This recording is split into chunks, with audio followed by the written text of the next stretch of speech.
Many people try to do it themselves. Everybody's, a self-learner going on YouTube and things of that sort. And there's a lot of information.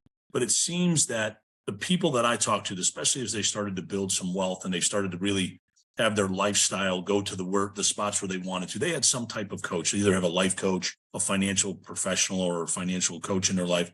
In closing remarks, what would you, to a person who's a millennial or a person who's in their mid-40s and is saying, I need to get better, what would you tell them about that? Okay. It's really easy to say if you're on Instagram or you're on Facebook or you're writing something for an article that financial advisors are overpaid, that it's not worth the money, that you should stick your money in an index and go from there. I just don't buy it. And the empirical data doesn't say so. And then if I say that to someone, they will say, well, but the investment advisors can't beat the index.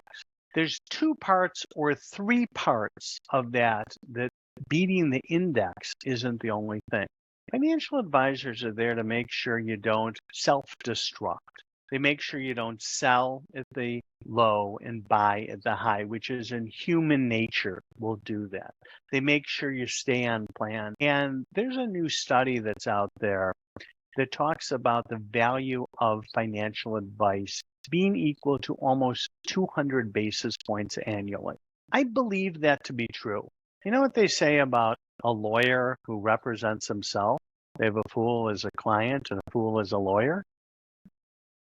Am I that hard on financial advisors to do it for themselves? No, I'm not, because it's a little different. But I believe someone else needs to look at what you have, pay attention, and make recommendations. I set my asset allocation. I don't set anything under my asset allocation. I decide if I want to be international or not based on the information I have. I decide, how much private equity or hedge funds or other things that I want to invest on based on the knowledge that I have and the clients that I learned from. But I have someone there watching me to make sure I'm not going to screw it up. And screw it up is a technically sound word that I think is reasonable in this situation. Just like I believe that my clients should not try to find their own insurance, I believe that it's not even about the insurance product. They'll always find the wrong one, but it's about going through the underwriting process. It's about making sure someone continues to pay their premiums. I just had someone who didn't pay a premium, and I called them and I said, hey, you didn't pay premium. I'm like, oh my goodness. And they went online and they paid it right away. Without me, who knows how long it would have been while they didn't have their insurance covered. So financial professionals have value. And I love to work with my clients as an advisor on an advisor team. I like to work with a lawyer, an accountant, and a banker, and a money manager, and maybe a family coach, maybe an economist, the head of the family office. And together, we are an advisor team that makes recommendations. And my job is to convince everyone on the team that what I am recommending makes sense. Because when the family member looks at it, and we say, this has been vetted by your banker and your attorney and your accountant and your money manager and your head of your family office, and it makes sense within your tax plan and your in your estate plan, it makes sense within your money management, they're going to say yes. So not only is it good business, but it's also a fun way to work. And when you work really well with these advisors, guess what else they have? They have other clients, and I have other clients.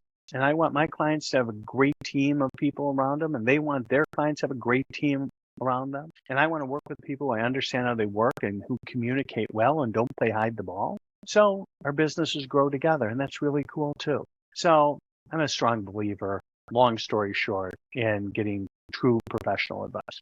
Yeah, that's great. That's great. Well, Howard, thank you for your time. Where time has come up, but very valuable information. And just as a recap, I love the fact that you said that your side hustle was actually the things that were related to your business, and it was things that you knew, and it was easy to start adding more income based on that because it was in your profession. The second was that you can outspend any income, and how true is that? I've met many people that were millionaire earners, and they were decamillionaire in debt, and you're exactly right.